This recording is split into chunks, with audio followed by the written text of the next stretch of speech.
Baka nakakalimutan nyo, madami din ng inis kay Basti Duterte dahil yung hahamon-hamon, ipinahiya sila ni Baste. Hamon, hamon! Eh, ang yayabang ng mga DDS, sabi, naku, yari ka, Tore, pag dumating si Baste. Eh, kaso, si Baste hindi pumunta. Tumakbo, natakot, kinabahan kay Tore. Oh. Kaya yung iba dyan, inis din. Diyan po ng trial chamber na ang prosecution mag-go through sa mga possession ng papa mo upon his arrival here during his surrender. Ay, katakot kaya mapagbantaan ako dati, napagbantaan yung black ko agad. Yung mga DDS, mahilig yan dyan, araw-araw yan. Mga nagbabanta, akala mo naman, mga kakasya. What's your reaction to that, sir? Siya na makita, may dala akong papa. Yung brief. Utang ina mo, sa nilaing makita, diha. Sir, just to conclude, do you have a message to the Filipinos? Well, probably, like, balik na tayo sa impeachment because that's the biggest issue now. Kung papayag kayo, wala akong problema sa amin. Tingin nyo, wala talagang silbi ang konstitusyon natin. Wala kami magawa. In the first place, nandyan lang naman kami kasi binoto kami as elected representatives. Nakabudol kayo nung 2016, no, kay dating Pangulong Duterte. Pero ngayon, ang dami na, nakikita na yung katotohanan, lumalabas na. Oh. That will uphold the mismong konstitusyon na pero tingnan natin kasi destiny talaga ng tao yan kung anong mangyayari sa kanya. Pero yung masasabi ko lang talaga, ginawa nila yung impeachment na the entire campaign for 3 years talaga nilang pinagsikapan ng Uy, madami daw boboto kay Baste. Sabi ni Barney. Ano ba yan? Yarneb o Chabi. Madami daw boboto kay President Baste Duterte. Bobo. Ilan kay Baste? Ano po? Tingnan mo nga mukha. Hindi ako nagsasabi na addict si Baste Duterte, ha? Pero tingnan mo yung itsura ni Baste mo. No? Wala na. Laglag na pa nga. Saliwa na pa nga. Oh. administrasyon. Sino sa tingin ninyo ang boboto pa sa inyo? No? Ganito lang yan Simple lang yan, no? Miski makalusot ang vice-presidente, si Sara Duterte, at tumakbo sa pagka-presidente, kayo-kayo lang na mga DDS ang magbobotohan sa isa't isa. No?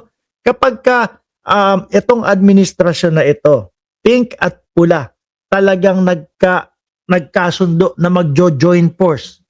No? Isang administrasyon, isang opposition. Na hindi kayo kasali, no, mga DDS, hindi kayo kasali kasi ang kayo opposition kayo. Ang tunay na opposition, yung mga kakamping pa din, no? Kayo, wala naman kayo, saling pusa, saling ket-ket lang kayo. Sabihin mo na Sara Duterte at Robin Padilla. Sara Duterte at Robin Padilla magtambal. Sino boboto sa dalawa na yan? Kayong mga DDS. No? Sara Duterte at sino pa? Sara Duterte tsaka si Amy Marcos. Sino boboto? Kayong mga DDS din. Ngayon, magtambal. Hindi na ako magpapangalan. No? Or like example, natuloy na makumbinse ng mga kakamping si Leni Robredo. Nagtambal si Leni kay Pangulong Bongbong Marcos. Tumakbo si Leni, presidente, nag-vice-presidente si Pangulong Bongbong Marcos. Nagkasundo dahil yung mga kakamping nakikita na ang ating presidente, ang ating Pangulo ay talaga namang ginagampanan ng maayos ang pagiging Pangulo. Nakita nyo, yung dalawa, Leni Robredo at si Pangulo. Anong ginagawa sa Naga? May proyekto, nagkakasundo. Kaming mga nasa administrasyon na sumusuporta kay Pangulong Bongbong Marcos, natural, iboboto namin si Leni Robredo, pinagkatiwalaan ng presidente at mas maayos naman kaysa sa inyo. Yung mga kakamping na nakikita ang trabaho ni Pangulong Bongbong Marcos ngayon, ano sa tingin ninyo? Lalo na at magtambal yan dalawa na yan. iboboto ng mga kakamping, hindi ko naman lalahatin, pero iboboto din ng kakamping kung sino ang katandem ni Atty. Leni Robredo.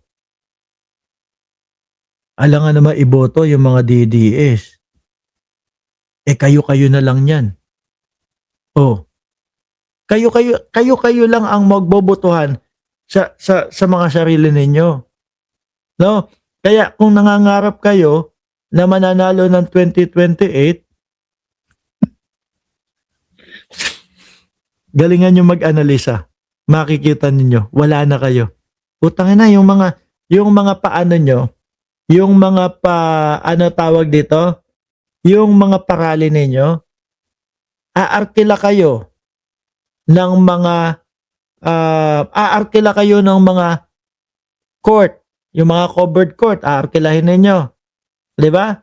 Tapos magpapatawag kayo ng rally. Kalahati ng covered court, hindi nyo papapuno. Meron pa social distancing, parang extension ng COVID-19. Di ba? Baste, tuloy mo. Saliwa yung pangalan ni Baste, Yan, kasi gusto nila sila pa rin. Yan. They are preventing Vice President Inday Sara Duterte to run for the 2028 elections. Yan talaga ang main reason ng impeachment na yun. So ibig mo sabihin, Baste, hindi ito kasama sa main reason ng impeachment, no? Ito, yung narinig ng buong Pilipinas, narinig ng mamamayang Pilipino, yung pagbabanta sa buhay ng Pangulo, asawa ng Pangulo at pinsan ng Pangulo. At mismong yung witness, yung NBI, ang nagsabi. Akala nila madadarag nila mga bossing yung witness Akala nila magsasalita o sasagot ng papanig sa kanila. Ano sabi nung witness? Sara Duterte's kills threat to Marcos absolute. Sabi nung witness yan. Di ba? Kaya nga tameme. Yung abogado ninyo. Manila, Philippines, Vice President Sara Duterte assassination threat against President Marcos Jr. was absolute.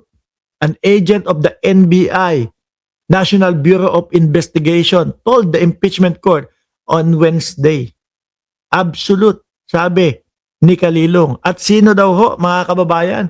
Yung si Kalilong na medyo mukhang hindi naniniwala si Robin Padilla at saka yung ibang mga DDS sino daw si Kalilong, mga bossing? Asan ba yun? Ito ang credential ni Kalilong.